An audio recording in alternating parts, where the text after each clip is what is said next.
하나님 아버지, 오늘도 저희들에게 건강한 하루를 주시고 하나님의 전에 나와 기도하고 하나님 만날 수 있도록 이끄시니 감사합니다. 또 감사의 예물 들고 나와 바치는 성도들 일일이 인쳐서 영광 받으시고 복을 더 부어 주옵소서.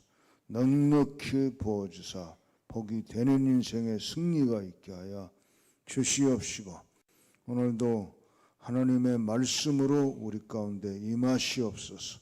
예수님의 이름으로 기도합니다. 아멘. 네. 오늘 창세기 25장 21절부터 23절 속에는 두 종류의 기도가 들어 있습니다. 하나는 이삭의 기도요, 다른 하나는 리브가의 기도입니다. 이삭의 기도는 어떤 기도입니까? 이삭이 리브가와 결혼을 해서 20년 동안 살고 있는데 아기가 없습니다. 2년이 아니고 20년 동안이나 아기가 없어요. 그래서 이삭이 한두 번 기도했겠어요. 근데 여기 보면 이삭이 간구하며, 하나님께 간구하며, 이게 간구기도가 들어있죠. 간구기도라고 하는 것은 내게 뭔가가 필요해서 하나님께 달라고 하는 기도가 간구기도라고 부릅니다. 그래서 이삭은 20년 동안 기다려도 아기를 주시지 않으니까 아마 여기 간단하게 기록은 나왔는데 작정하고 기도했을 것 같아. 그죠? 20년 동안 가볍게 기도하는 건 한두 번 해봤겠어요. 근데 여기는 간구했다. 아주 간절히 구했다. 이제. 그래서 어쩌면 작정하고 기도했거나 금식 기도했거나 말이죠. 철학 기도했거나 하여튼 세게 하나님께 간청하고 기도한 것 같아. 그랬더니 20년 동안 아기를 갖지 못했는데 이삭의 이 간구 기도를 하나님이 들으시고 응답하시고 마침내 그 안에 리브가에게 아기를 주셨어요. 그래서 잉태하게 되었습니다. 할렐루야. 우선 여기에서 이 말씀까지만 가지고 우리가 먼저 은혜 받을 것은 하나님께 간구하면 하나님 주신다. 할렐루야. 그래서 여러분 어떤 경우라도 우리가 하나님께 기도 못할 일은 없어요. 큰 것도 작은 것도 하나님께 기도하는 겁니다. 기도해서 하나님의 응답을 받는 그런 인생들이 되고 가정들이 되고 또 교회가 되기를 축원합니다. 근데 이제 리브가가 임신을 해서 태중에 아이가 이제 놀기 시작하니까 리브가에게 하나의 불안이 생겼어요. 왜냐하면 태중에 노는 아이의 모습이, 움직임이 이게 이상해요. 기록에는 두 아이가 싸우는지라, 서로 태 속에서 싸우는지라 기록은 이렇게 벌써 나와버렸는데, 사실은 두 아이가 싸우는지 세 아이가 싸우는지 그 당시에 리브가로서는 알 수가 없어요. 알 수가 없고, 이건 후대의 기록은 그렇게 해놓은 거예요. 두 아이가 실제로는 싸우고 있었죠. 그래서 리브가가 자기 태에 임신 중에 있을 때 아이가 노는 움직임을 느낄 때 이게 좀 이상하다. 왜 그럴까요? 이제 때로는 주먹이 이렇게 움직이기도 할 거 아니에요? 주먹이 한꺼번에 아무리 많이 움직여도 한꺼번에는 두 개만 움직일 텐데, 둘이니까 세 개가 움직이는 것 같기도 하고 네 개가 움직이는 것 같기도 하고 이게 이상하단 말이에요. 그래서 사실은 리브가는 이게 이상하다고 느꼈고 불안감을 느꼈어요. 내가 사람을 뵌 게 아니라 무슨 짐승을 뵌 건가? 왜 네 다리가 있어? 이렇게 느꼈겠죠. 지금 같으면 저러로 산부인과 가서 사진을 초음파 검사하든지 하면 다 알아요 지금. 근데 이삭과 리브가 시대에 초음파 검사 있어요? 없어요. 알 수가 없어요. 그 시대에는 태어나기 전에는 아무도 몰라요. 그러니까 태중엔 아이가 노는 게 좀 복잡한 것 같고 그러니까 리브가는 불안감을 느낄 수밖에 없죠. 그래서 그가 이르되 이럴 경우에는 내가 어찌할꼬 하고 가서 여호와께 묻자온대.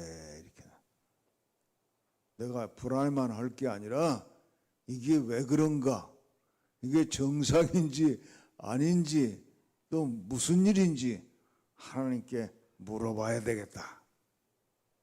태어날 때까지는 알 수가 없어요 사람은. 근데 불안하니까 이걸 하나님께 물어봐야 되겠다. 하나님은 아실 거 아니에요. 하나님이 속에 어떤 아이가 들어있는지 하나님은 아신단 말이에요. 맞죠? 하나님은 아시죠?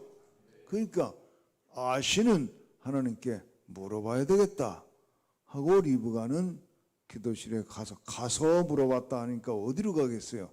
기도실에 갔다, 이렇게 우리가 이해하면 되겠죠. 기도실에 가서 하나님 아이를 주셔서 감사합니다. 그런데 아이 노는 게 좀 불안해요. 왜 이렇죠? 이제 하나님께 물어봤어요. 하나님께 물어봤더니 하나님이 가르쳐 주셨어요. 두 국민이 내 태중에 있구나. 뭐 쉽게 말하면 쌍둥이가 있는 거야. 쌍둥이가 있고 두 민족이 복중에서부터 나요. 이게 보통 쌍둥이가 아니라 아주 좀 차이가 나는 두 민족의 조상이 될 거다. 둘 쌍둥이로 말미암아 두 갈래의 민족이 형성될 것이다. 이렇게 가르쳐 주시고, 그 다음에 이 족속이 저 족속보다 강하겠고, 쌍둥이는 쌍둥이인데 똑같은 애들이 태어나서 똑같은 운명이 아니라 차이가 난다. 하나는 강한 족속을 이루게 될 거고 하나는 좀 약한 족속을 이루게 될 건데, 심지어 큰 자가 어린 자를 섬기리라. 이 말은 먼저 태어나는 장자가 주인공이 아니고 차자가 주인공이 되고 큰 장자가 차자를 오히려 섬기게 되는 그런 운명을 타고 애들이 쌍둥이가 들어있고 태어나고 그렇게 만들어질 것이다. 하나님께서 리브가에게 그렇게 잘 가르쳐 줬어요. 예, 그래서 우리는 리브가의 기도를 또한 배워야 되겠구나. 그렇게 깨닫게 돼요. 자, 리브가의 기도는 무슨 기도? 리브가의 기도는 바로 묻는 기도, 듣는 기도. 하나님께 물어보고 하나님께 들어봐. 근데 저도 이제 16살 때부터 예수 믿고 기도하면서 살았지만 저도 한동안은 간구 기도밖에 몰랐어요. 달라는 기도만 한 거죠. 왜? 하도 없는 게 많잖아. 병 고쳐주세요. 먹을 것 좀 주세요. 대학도 보내주세요. 막 달라는 거예요. 이게 간구. 난 간구 기도해서 난 응답도 못 받은 게 거의 없어. 다 하나님은 우리의 간구 기도 다 주셔. 다 응답하셔. 할렐루야. 근데 기도라는 건 달라고만 하는 게 기도가 아니구나. 여러분, 기도를 배울 때 세례문답에도 나왔던 것 같은데 내가 세례받을 때 기도가 무엇이냐 이렇게 물으면 목사님이 뭐라고 대답해 주셨어요? 기도는 하나님과 하는 대화다. 맞죠? 그렇게 외우죠. 근데 진짜 여러분 하나님과 대화하세요? 기도실에 들어가서 30분이고 1시간이고 이것도 주세요, 저것도 주세요, 이것도 주세요, 저것도 주세요, 이것도 주세요 달라고 한참 하고서 안 주면 재미없어 그러고 나오잖아. 예? 내가 이런 글을 읽었어요. 어떤 병원에서 나온 잡지인데 의사가 썼어. 하루는 어떤 환자가 죽는 신용을 하고 들어왔다. 의사 만나러 이제 왔어요. 어디가 아프냐고 그랬더니 물어봤더니 머리끝에서 발끝까지 아픈 증세를 혼자 자기가 껴들 틈도 없이 혼자 아픈 증세를 막 30분 이상 얘기를 했다. 그리고 얘기가 다 끝났더니 얘기하다 보니까 시원하네. 다 나선 것 같네. 다음에 올게요 하고 나가더라. 마치 개신교도들이 기도하는 것처럼 그렇게 썼더라고. 그 의사도 교회 다녔거나 하여튼 교회 다니는 사람들 기도하는 그걸 빗댄 거야. 어떻게? 자기 아픈 거 의사 앞에 와가지고 아픈 거 막 30분 동안 혼자 얘기대. 의사가 끼어들 시간도 없이 그렇게 얘기했더니 다 얘기하고 나니까 시원하고 나선 것 같네. 그러고 나갔대야. 마치 우리 개신교 기독교인들이 기도하듯이 우리 기도가 그렇다는 걸 또 꼬집은 거죠. 여러분 어떠세요? 하나님과 대화하는 기도를 하세요? 아니면 일방적으로 내 소원, 내 원하는 거, 내가 갖고 싶은 거 하나님께 막 혼자 하나님이 우리에게 말씀하실 틈도 없어. 그냥 달라고만 부지런히 그냥 달라고만 막 해놓고 줄 줄 믿습니다. 안 주시면 재미없어요. 알았죠?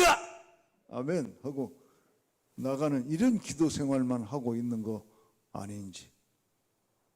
여러분 이 성경을 읽다 보니까 이 하나님의 사람들은 묻는 기도 듣는 기도도 많이 했구나 이렇게 들었어요. 그래서 저는 늦게 이걸 깨달았어요. 읽기는 16살부터 창세기를 읽었는데 깨닫는 게 늦어서 또 뭐 신학교 가서 이런 거 안 배웠어. 누가 이런 거 가르쳐? 아니 교회에서도 이거 담임 목사님이 가르쳐 준 적이 없어. 묻는 기도 듣는 기도도 해라. 이거 가르쳐 준 적이 없어. 그냥 혼자 읽다 이거 뭐야? 이런 기도도 있네. 묻는 기도 듣는 기도. 여러분 이제라도 아무리 늦어도 깨닫는 그날이 제일 빠른 거니까 이제라도 하나님과 대화하는 기도를 좀 연습해 보시기 바랍니다. 물어보고 들어보고 하나님의 뜻이 어디에 있는지 또 내가 어떻게 살고 어떻게 행하고 어떻게 하면 좋겠는지 또 특히 사업가들 일 저질러 놓고 막 잘 안 되니까 하나님 도와주세요 막 이렇게만 기도하지 말고 시작하기 전부터 하나님 이 사업을 시작을 해도 될까요? 시작은 어떻게 하면 될까요? 어느 정도로 시작하면 될까요? 그렇게 하나님과 대화하면서 하나하나 하나님의 인도를 받아서 여러분들이 사업을 한다면 실패할 사람 없어. 할렐루야. 대표적으로 제가 다윗의 이야기를 열왕기상, 사무엘상하, 열왕기상하, 역대상하 이게 이제 겹쳐서 있잖아요. 다윗은 전쟁터에 자주 나갔더라고.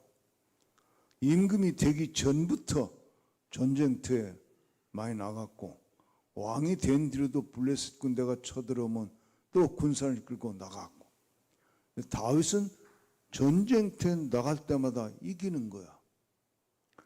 다윗이 전쟁터에 나갈 때마다 이긴 비결이 뭔지 여러분 아세요? 나는 읽어도 그런 거 못 봤어. 근데 묻는 기도 듣는 기도를 깨달은 다음에 읽다 보니까 그게 다 보여. 다윗이 나갈 때마다 승리하고 돌아오게 된 비결은 이 묻는 기도 듣는 기도를 했기 때문에.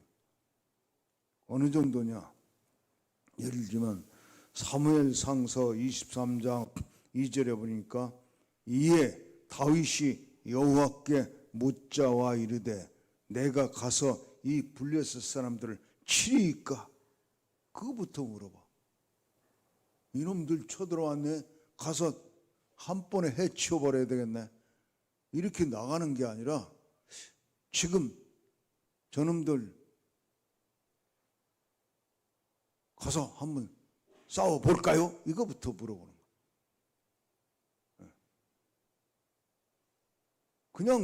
그냥 날 따르라 하고 가서 싸우는 게 아니라 싸우러 가기 전에 기도실에 반드시 간 거야. 기도실에 가서 블레셋을 내가 칠까요? 좀 참을까요? 더 기다릴까요? 이거 다 물어보는 거야. 더 기가 막힌 건 역대상 14장 14절에 보니까 다윗이 또 하나님께 묻자는데 또 물었어요. 그러니까 다윗은 한 번만 기도하는 것도 아니야. 또 묻고 제대로 알아들을 때까지 묻고 기도하는 거야. 또 묻자와 가로되. 한 번 기도한 게 아니잖아. 또잖아. 또. 그런데 이번에는 하나님이 이르시되 마주 올라가지 말고 그들 뒤로 돌아 뽕나무 숲을 맞은편에서 그들을 기습하되. 하나님이 작전까지 짜주는 거야. 막바로 지금 저쪽 북쪽에서 쳐들어왔다고 막바로 올라가서 치려고 하지 마라. 뽕나무 숲을 뒤편에 군사를 매복시켜라. 매복작전을 가르쳐 주면 매복시키고 블레셋 군대가 쳐들어와서 매복된 군사들 지나서 더 예루살렘 쪽으로 더 들어오면 그때 뒤에서 기습으로 쳐라. 하나님이 이렇게 작전까지 가르쳐 주는데 다윗은 묻고 또 묻고 기도하면서 단순히 전쟁터에 나갈 때 하나님 내가 이번에 전쟁에 나가게 되었습니다. 하나님 도와주세요. 이길 수 있게 해주세요. 이렇게도 기도했겠지. 그러나 다윗의 기도는 그 정도 수준이 아니야. 하나님 어떻게 하면 이길 수 있을까요? 가르쳐 주세요. 그래서 다윗이 계속 이기니까 블레셋 사람들이 그랬다고 하잖아. 누가 스파이가 있냐? 우리 작전을 어떻게 저놈이 다 알고 거꾸로 치냐? 늘 당한단 말이야, 블레셋. 그러니까 스파이가 있는 줄로 블레셋 지휘관은 그렇게 생각한 거야. 스파이가 있긴 있지. 누구? 하나님. 하나님이 블레셋이 어디로 어느 길로 어떻게 쳐들어올 거 하나님은 다 알고 계셔. 그러니까 다윗이 하나님께 묻고 또 묻고 하니까 하나님이 작전까지 가르쳐 주셔. 그러니까 하나님 가르쳐 준 작전대로 해서 지면 말이 안 되지. 이길 수밖에 없잖아. 할렐루야. 이게 다윗이 나갈 때마다 승리하고 온 비결이구나. 여러분, 사업할 때 이렇게 하나님께 묻고 또 묻고 하면서 하나님이 가르쳐주는 사업 전략을 알아들을 수 있는 정도로 우리가 기도한다면 왜 실패하겠어요? 성공할 수밖에 없어요. 그런데 진짜 그렇게 하는 거예요, 우리가? 제가요, 한 번은 시진핑 중국 주석이 시진핑 씨가 들어서기 전에는 공산주의 중국이 교회를 인정하지는 않았지만 그냥 못 본 체하고 다 조사는 하고 다 알아요. 여기에 무슨 교회가 있고 어떤 선교사가 들어와서 어떻게 활동하고 있다. 중국 공안이 그거 다 알아요. 다 알지만 그냥 모른 척하고 그냥 지내줬어요. 눈 감아주고 했어요. 근데 시진핑이 들었으면서는 완전히 다 쫓아내버려요. 선교사다. 활동 못하게 아예 그냥 압박을 해가지고 다 나올 수밖에, 비자도 안 주고 막. 근데 시진핑 이전에는 공식적으로 기독교를 허락한다 이런 건 없어. 안 된다, 못한다 이렇게 해놓고 그냥 선교하고 전도하는 거. 그거 뭐 다 우리가 알고 있으니까 문제가 되면 그때 때리면 되니까 이러고 그냥 묵인하고 있었거든. 그 시절인데 우리 한국에 있는 어떤 선교단체가, 그게 이제 비즈니스 선교하는 사람들이 있어요. 여러분 그 이랜드 창립할 때 지금 회장 누구지? 그 양반하고 둘이 같이 이랜드를 창립한 인물이 있어요. 그게 누구냐면 신현확 씨. 신현확. 이제 다 공개하는 애가. 근데 신현확이라는 이름으로 활동하지 아니하고 신갈렙이라는 이름으로 활동해. 그러면 이랜드를 창립하고 나서 이렇게 사업하다가 이 사명을 받아가지고 선교사가 되고 선교 단체를 만드는데, 처음에는 그냥 비즈니스 선교야. 비즈니스 미션. 그래서 목사로 선교사를 들여보내는 게 아니라 평신도들 그냥 비즈니스맨으로 들여보내가지고 주로 중국에 많이 들어. 중국에는 선교사는 이름으로 활동하기가 어려우니까 그냥 장사꾼으로 들여보내. 그러면 중국에 실제로 장사해. 겉으로는 장사다. 물건 팔고 가게 열고 해. 그렇지만 거기서 만나는 사람들 복음 전하는 게 그 선교사의 사명이고, 그 가정교회를 개척하게 하고 이렇게 하는. 근데 그 선교단체가 중국에 수백 명을 들여보냈는데 이제 그 중국에서 일하고 있는 선교사들 수련회를 하는 거야. 어디서? 중국 안에서. 중국 안에서 호텔을 빌려. 큰 호텔을 빌려가지고 거기서 먹고 자고 하면서 수련회 하는데, 겉으로는 뭐라고 이름을 붙이겠어? 그 비즈니스 회의 하는 거지. 비즈니스 컨퍼런스 하는 거야. 근데 호텔 사람들도 알아. 선교사들 수련회 한다는 거 알아. 그렇지만 와서 지금 자기들 돈 벌어주니까 모른 체 하고 그냥 거기서 수련회 하는 거야. 근데 그 수련회 강사로 제가 한번 갔었어요. 그래서 수련회를 3박 4일 동안 다 제가 설교하고 또 같이 마치고 이제는 하룻밤 자고 그 다음날 내가 귀국할 건데, 다 끝난 날 그날 저녁 식사에 나를 좀 모시겠다고 개인적으로 이제 주최 측에 다 얘기하고, 저녁 식사는 자기가 모시겠다고 나를 초청한 선교사님이 있었어요.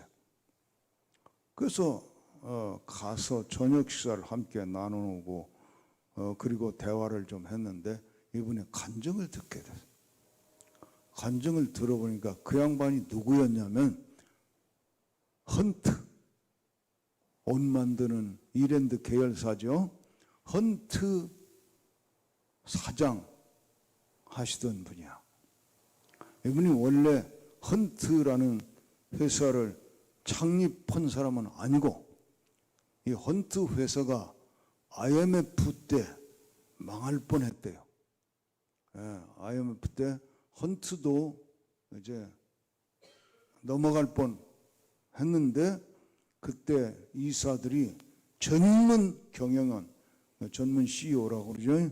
전문 CEO, 전문 경영인을 우리가 모시고라도 이 회사 살려야 되지 않겠냐 해가지고, 누가 이 회사를 맡으면 살려줄 수 있을까 하고 찾을 때에 그 발탁된 인물이 그 양반인데, 뭐 이젠 은퇴했으니까, 그 양반도 은퇴했으니까 이름 밝혀도 문제 없을 거예요. 이흥훈 씨야. 이흥훈 그 당시에는 집사님이었어요. 이흥훈 집사였는데 헌트 사장으로 이제 선발이 된 거야. 헌트를 맡아서 이제는 다 넘어가는 이 헌트 회사를 살려야 되는 사명을 띠고 맡은 거야. 근데 그걸 살리던 이야기를 하는 거야. 자기가 무슨 재주가 있다고 쓰러지는 헌트를 일으키고 세우고 할 수 있겠습니까? 나는 하나님밖에 없습니다. 나는 철저하게 기도로 사업한 사람입니다. 그래서 이흥훈 씨는 새벽마다 교회에서 하는 새벽 기도에 꼭 나갔다고 그래요. 나와가지고는 목사님 새벽 설교 듣고 각자 기도해서 기도하고 돌아가십시오 하면 그때부터 자기는 1시간 이상씩 기도한대. 기도하는데 무슨 기도를 하냐? 새벽 기도 가서는 주로 중보 기도를 했대요. 목사님을 위해서도 기도하고 교회 부흥을 위해서도 기도하고 그리고 자기가 한 목장을 맡고 여기는 구역이라고 그냥 쓴다고 그랬죠. 한 구역장인 거죠. 구역장, 목장. 자기가 맡은 그 목장의 식구들 한 사람 한 사람 마치 목사님이 그렇게 축복기도 하듯이 자기 목장의 목원들을 위해서 일일이 축복기도 중복기도 하고 그리고 자기가 또 섬기고 있는 선교사님들을 위해서 중복기도 하고 뭐 우리가 쉽게 얘기하는 나라와 민족을 위해서도 기도하고 그게 기도하다 보면 뭐 1시간씩 한대요. 기도의 사람이죠. 그리고 저녁 9시면은 이제 자기 또 기도실에 들어가는 그거는 예배당으로 안 오고 자기 서재 한쪽에 기도실로 딱 정해놓고 거기 들어가. 저녁마다 기도하는데 이 사람은 저녁마다 그 기도실에 들어가서 1시간은 뭐 금방 간대요. 왜냐하면 그 저녁 기도는 무슨 기도를 하냐면 사업 얘기를 하나님하고 토론한대. 사업을 하나님 내가 이 헌트를 맡았는데 하고 이제 그 헌트를 어떻게 일으키면 되는지 하나님께 물어보고 들어보고 예를 들면 하나님 2026년도에 헌트가 세울 그 목표는 어느 정도 하면 달성할 수 있는 분량. 너무 욕심도 아니고 또 너무 찌그러진 계획도 아니고 이룰 수 있는 목표가 어느 정도 세우면 될까요? 100억을 세울까요? 1000억을 세울까요? 나 그 액수는 모르겠는데 하여튼 그 회사 형편에서 상상할 수 있는 금액을 가지고 하나님께 물어본다. 응답될 때까지 기도한다. 그냥 물어보고 들려올 때까지 하나님이 100억을 해라 또는 1000억을 해라 뭐 이런 이게 귀로 들려오는 건 아닌데 기도하다 보면 영감으로 느껴지게 하신다는 거예요. 성령이 감동으로 하시는 거죠. 영감으로 듣는 거예요. 여러분 이 귀로 들으려고 하다가는 또 이상해져. 그래서 영감으로. 그러면 그 정도 기도하고 끝나는 게 아니라 모든 과정을 기도해. 하나님 그러면 남성복은 몇 퍼센트, 여성복 몇 퍼센트. 또 더 세분해서 여성복 중에서도 아가씨 옷은 몇 퍼센트, 아주머니들 옷은 몇 퍼센트, 미스 옷은 몇 퍼센트, 미씨 옷은 몇 퍼센트, 또 어린이 옷은 몇 퍼센트. 이것 다 하나님께 물어본대. 사업 전략 자체를 하나님하고 짜는 거야. 그러면 또 이렇게 물어봐. 그럼 아가씨 옷을 어떤 디자이너에게 아가씨 옷의 디자인을 맡길까요? 어떤 디자이너에게 남성복 디자인을 맡길까요? 그렇게 다 물어본대. 근데 어느 해는 심지어 자기나 회사에 고용되어 있는, 직원이 되어 있는 디자이너들이 있는데도 불구하고 하나님이 가르쳐 주시기를 니네 회사가 데리고 있는 디자이너만 가지고는 내년 유행을 적중시키지 못한다. 저기 어디에 있는 디자인 연구소에 디자인을 맡겨라. 그럼 다른 연구소에 맡기면 자기 디자이너들은 오히려 놀리고 다른 디자인 연구소에 맡기면 돈 그만큼 더 들고. 그런데도 하나님이 가르쳐줬기 때문에 망해도 내가 망하는 거지. 나는 하나님 믿어. 그리고 내 기도를 들으시고 가르쳐주신 성령의 영감을 나는 알아들었어. 그러니까 그대로 하겠다 해가지고 디자이너 다른 또 자기 디자인에게 맡길 부분도 맡기지만 다른 디자인 연구소에 맡겼는데 그 해 대박을 쳐버려. 돈을 막 벌기 시작하는 거죠. 헌트가. 돈이 이랜드 계열사 중에서 이 헌트가 돈을 제일 많이 벌어다 주는 거야. 그렇게 되니까 이사들이 막 이렇게 째져가지고 이 양반 대우를 하는데 그 당시에도 연봉이 몇 억씩 되는 거야. 월급이 그러니까 몇 천만 원씩 된다는 얘기야. 고용된 CEO니까. 그 양반 하는 얘기에 나는 얼마나 감동을 받았냐면, 그래서 저는 기도가 늘어났어요. 그래. 왜 늘어나? 아니 돈을 많이 주시니까요. 우리 가정 먹고 살고 뭐 생활하는데 아무리 좀 넉넉하게 살아도 한 달에 500만 원이면 막, 그 당시에는 한 달에 500만 원만 가져도 넉넉한데 왜 3천만 원, 4천만 원씩 하나님이 주실까? 그거 어디다 쓰라고 주는 건지 매일 또 기도하고 물어봐야 됐대.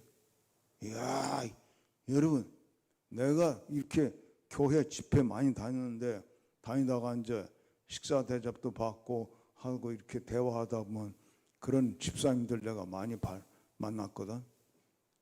내가 3년 전만 해도 돈을 긁어 닮았습니다. 하루에도 막 수백만 원씩 긁어 담았는데 그냥 쫄딱 망해가지고 지금 빡빡히면서 재기하느라고 고생 좀 하고 있죠. 나 이런 사람 많이 만났고. 왜? 하루에도 수백만 원, 수천만 원씩 긁어 담았는데 왜 망했어? 하나님 왜 이렇게 돈을 많이 주시는지, 어디다 쓰라고 주시는지 물어보지 않고 쓰니까 망한다고. 근데 이 양반은 그렇게 돈이 잘 벌리고 자기가 쓸 수 있는 돈도 이게 많이 월급도 또는 연봉 이렇게 많이 받고 그러니까 그것 때문에 또 기도가 늘어났다는 거예요. 하나님 이거 누구 어디다 쓰라고 이렇게 많이 주세요. 그렇지 않은 벌기 위해서만 기도하는 게 아니라 쓸 때도 기도해야 돼. 그래서 가장 가치 있게, 가장 보람 있게 쓸 줄 아는 그리스도인이 되어야지. 그래서 이 양반은 뭐 장학금도 많이 내놨고 선교단체 후원금도 많고 그렇게 썼대. 그렇게 몇 년 동안 하다 보니까 무슨 생각이 드냐면, 야, 이거 돈 많이 벌고 돈 많이 쓰는 것도 이거 별거 아니네, 인생이. 여러분, 이 말 들을 때 무슨 생각이야? 아이고, 나도 원 없이 벌어보고 원 없이 써보고 돈 많이 벌고 돈 많이 쓰는 것도 별거 아니네. 한번 해보고 싶지. 하세요. 하나님과 함께 하세요. 그래서 이흥원 집사님이, 그 당시 집사님이 그렇게 또 하나님께 기도했대. 하나님, 이 돈을 이렇게 많이 벌게 하시고 많이 써보게 하셨는데 너무 감사한데 이 돈 벌고 돈 써보니까 이것도 별거 아니네요. 좀 더 가치 있는 인생이 없을까요? 내 남은 인생 이제 늙기 전에 좀 더 가치 있는 인생을 좀 살고 싶은데 돈 많이 벌고 돈 많이 쓰고 이것만 가지고는 나는 만족이 안 되네요. 좀 더 가치 있는 일에 내가 어떻게 살아볼 수 있는 길은 없을까요?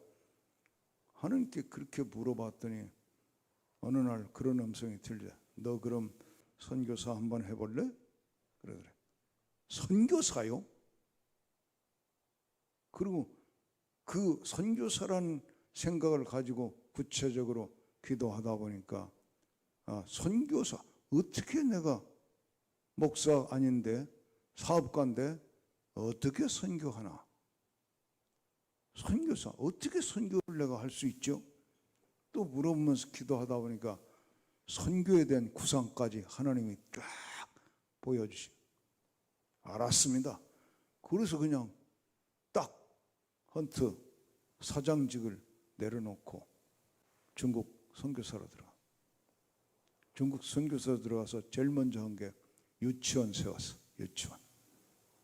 중국의 유치원을 세우되 하나님께서 주신 지혜가 아주 시설도 1급으로 최고급으로 하고 교사도 최고 잘 가르치는 교사들로 찾아내고, 그러나 그 교사들은 이제 예수 잘 믿는 사람이야 이제 해가지고 소문이 유치원 중에는 이 유치원이 최고다 하는 소문이 날 정도로 만드는 전략을 한 거야.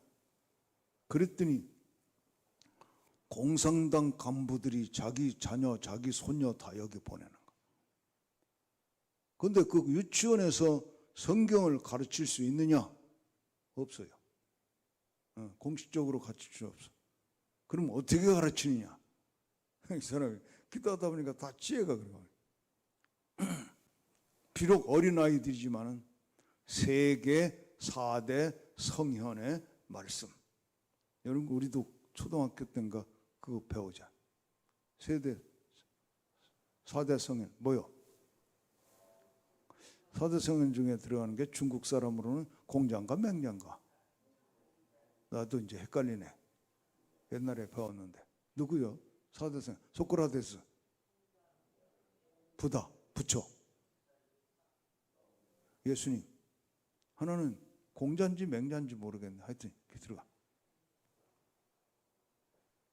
그러면 4대 성현 이건 뭐 세계적으로 다 알고 가르치는 거니까 4대 성현의 말씀 이런 거 가르치는 거야. 아이들에게. 아이들 수준으로 말로 가르치는 거지. 그러면서 먼저 이제 공자님 말씀 몇 개 가르치는 거지. 좋은 걸로 뽑아서. 부처님 말씀도 몇 개 뽑아. 그 예수님 말씀은 뭐 가르치겠습니까? 성경 가르치는 거지 거기서. 성경이라고 말 안 하지. 예수님이 말씀하셨는데 그 중에 너 온 마음을 다해서 너희 하나님을 사랑하라. 예수님은 하나님 사랑하는 것도 얘기하고 이웃을 내 몸과 같이 사랑하라. 이렇게 말씀하시고 그러면서 퍼센테지를 예수님 말씀을 더 많이 공자의 말씀 한두 개 하면 예수님 말씀은 5, 6개 이렇게 해가지고 그거 외우라고 애들한테 외우라고. 그 누구 말이 제일 많이 아이들에게 들어가는 거요? 예수님 말씀 제일 집어넣는 거. 그래서 커가지고 이런 성경 얘기 들을 때 거부 반응이 없도록 만들어서 전도 최소한도 준비 단계라도 제대로 해놓자. 이러면서 선교를 했어요. 그러다가 쫓겨났지. 시진핑 때문에 또. 나와가지고는 이분이 뭘 했냐면 탈북자 학교, 여명학교라고 탈북자 학교 교장 하다가 이제 나이도 많아지고 그래서 은퇴한 것 같아요. 그 얘기를 듣면서 야, 나보다 더 훌륭하구나. 나는 설교하면서도 하나님 무슨 설교를 할까요? 어떻게 할까요? 무슨 예화를 쓸까요? 일일이 이렇게 하나님께 물어보고 하는 그것은 그렇게 하지 못했는데 이 양반은 사업하면서 평신도가 사업하면서 일일이 하나하나 하나님께 물어보고 들어보고 물어보고 들어보고 그래서 성공했어. 그래서 저도 그때부터 오히려 거꾸로 평신도한테 배워가지고 하나님한테 열심히 물어보고 들어보는 기도도 하고 해요. 그랬더니 훨씬 사역이 열매가 더 좋은 거예요. 할렐루야. 여러분 본죽 잡숴보셨어요? 본죽 아시죠? 여기도 차 타고 오다가 가다 보니까 본죽, 비빔밥, 본 설렁탕 이런 거 있대. 우리나라에서요 이 요식업 음식 만들어 파는 회사로서 제일 큰 회사가 이 본죽이야. 전국에 이 본죽 파는 지점이 제일 많아. 그리고 세계적으로 뻗어나가. 북경에가도 있고 동경에가도 있고 LA가도 있고 이게 뻗어나가요. 아주 대회사가 됐는데 여러분 그 본죽 대표가 누구요? 최복희 권사님인데 이 최복희 씨는 원래 사업가가 아니에요. 최복희 씨는 국문학과 출신 시인이야. 시 쓰는 사람.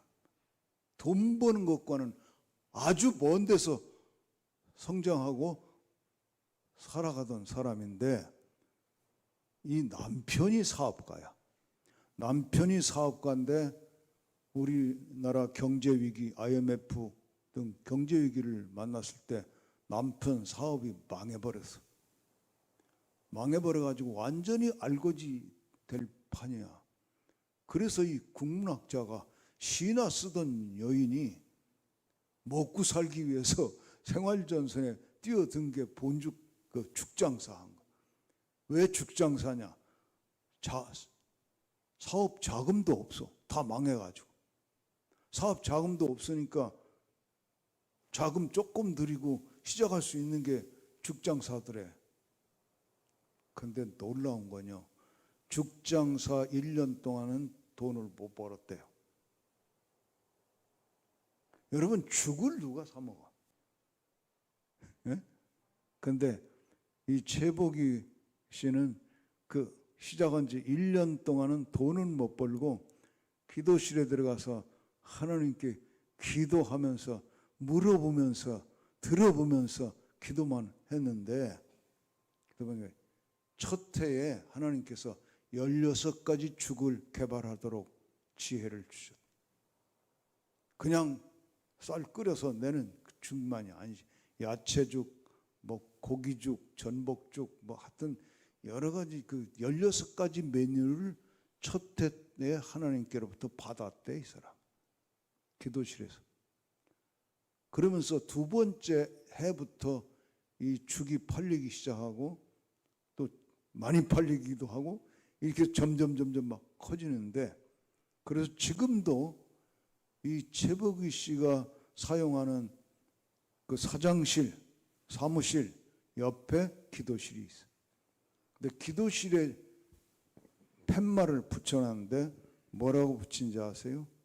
영어로 붙여놔요. 워룸이야. 워룸이 무슨 뜻이야? 워는 전쟁이야. 룸은 방이야. 그래서 워룸은 원래 영어에서 뭘 의미하냐면요. 전쟁터에 나가서 싸울 때, 적군과 싸울 때 거기 전쟁터에 나가 있는 그 군인들의 참모들이 모여서 작전 회의하는 방이 워룸이에요. 작전 회의실이 워룸이에요. 그러면 최복희 씨가 기도실을 워룸이라고 붙였으면 그 뭐 하는 방일 것 같아요? 작전 회의실이야. 누구하고?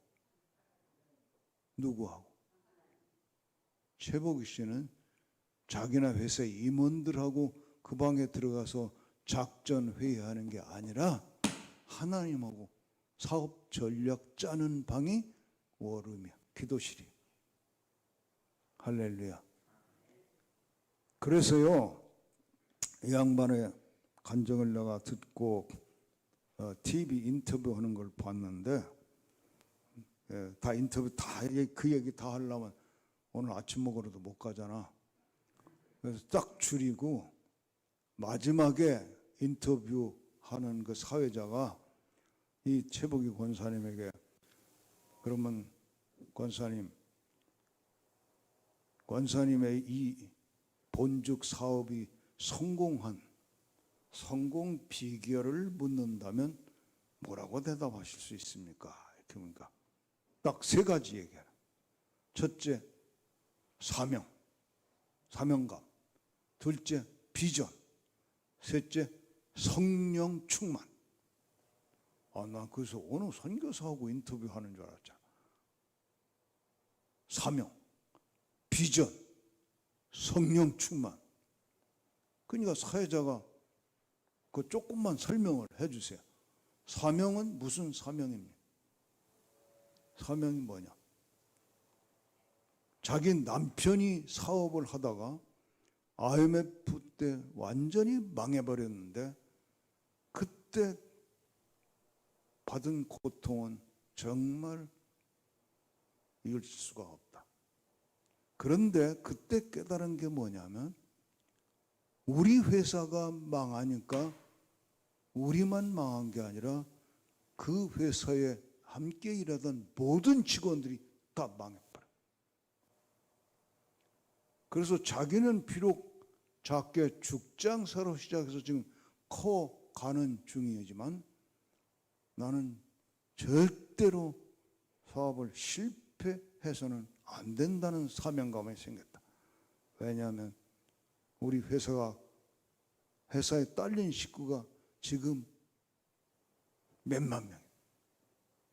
나 숫자는 잊어버렸어. 그러니까 이 본죽 회사에 딸린 숫자가 아마 전체 지점에 있는 사람들까지 치면은 이거 수십만 명 될 거 아니야. 내가 망하면 수십만 명이 다 망한다. 그러면 우리가 망해서 받은 고통 그들도 다 받아야 돼. 그래서 그들을 고통받게 하는 건 내가 할 일이 아니고 그들이 행복하게 하는 게 내 사명이다. 그러니까 이 최복희 씨는 진짜 크리스찬 정신이 있는 거죠. 혼자 잘 살면 된다 이게 아니야. 자기 회사 본죽 지점까지 다 같이 흥해서 다 같이 잘 살고 다 같이 행복해야 된다는 사명감. 그게 이제 사장의 사명이에요. 그래서 절대로 실패하지 않기 위해서 매일 나는 기도하고 매일 하나님께 어떻게 하면 좋으냐고 물어보고 매일 하나님과 회의를 하고 그러면서 지금까지 오고 있다. 그럼 비전은 뭐냐? 내가 이 간증을 일부러 하는 게 말이에요. 여러분 이런 건 좀 그 사람 돈 받으면 좋은 거야. 비전은 뭐냐? 사업을 하다 보니까 비전이 생겼는데 이 사업을 키워서 돈도 많이 벌어야 되겠다. 벌어가지고 뭘 하면 좋겠느냐? 선교 사업. 또 아프리카 지역을 비롯해 아시아 일부 굶어 죽는 아이들 먹여 살리는 일. 그걸 해야 되겠다는 비전이 왔다.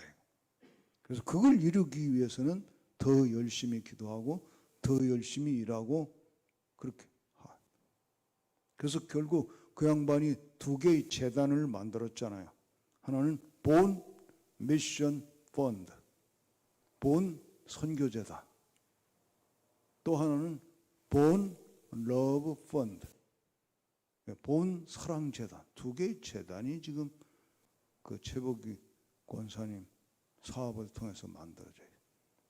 제가 네팔에 선교사 수련회 인도하러 갔다가 거기 신학교를 하나 방문하게 됐는데 가서 들어보니까 그 신학교 건물 바로 그 미션 본드에서 지어졌다고 그러더라고.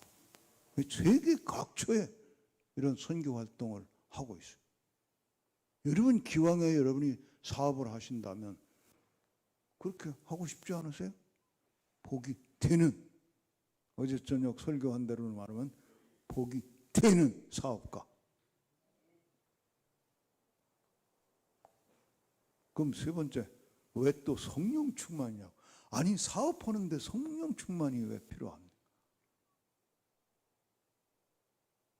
뭐라고 대답한지 아세요? 성령과 하나 돼서 매일 성령과 교통하고 성령께 물어보고 성령 가르쳐주는 걸 알아듣고 하려면 성령 충만해야 돼. 성령 충만해야 사업을 성공시킬 수 있다는 거. 이게 진짜 크리스찬 사업가 아니에요? 여러분 왜 혼자 뛰어다니냐고. 에? 열심히 하는 건 좋은데 왜 혼자 열심히 하나님하고 함께 하라. 주일날마다 목사님이 축도가 무슨 축도를 하고 있어? 주 예수 그리스도의 은혜와 하나님 아버지의 사랑과 성령의 교통하심이 함께 있을지어다. 성령의 교통하심이 뭐야? 성령의 교통하심이 뭐 택시 타고 가는 거요? 성령과 대화하는 거야. 교제하는 거야. 성령님과 소통하는 거야. 그걸 주일마다 축복하는데 왜 그 축복을 못 받냐고. 묻는 기도 듣는 기도 안 하니까 못 받지. 다 성경을 보면 우리의 신앙생활은, 우리의 영적 삶은 그 수준까지 가서 하나님하고, 말하자면 하나님하고 알콩달콩 사는 거야. 할렐루야. 이게 그리스도인의 감격스러운 인생입니다. 그러려면 자주 기도실에 들어가라고. 기도실에 들어가서 하나님께 자주 물어보고 가르쳐주는 대로 하고, 또 시키면 순종해야지. 하나님이 시키는 건 내가 손해봐도 순종하는 거야.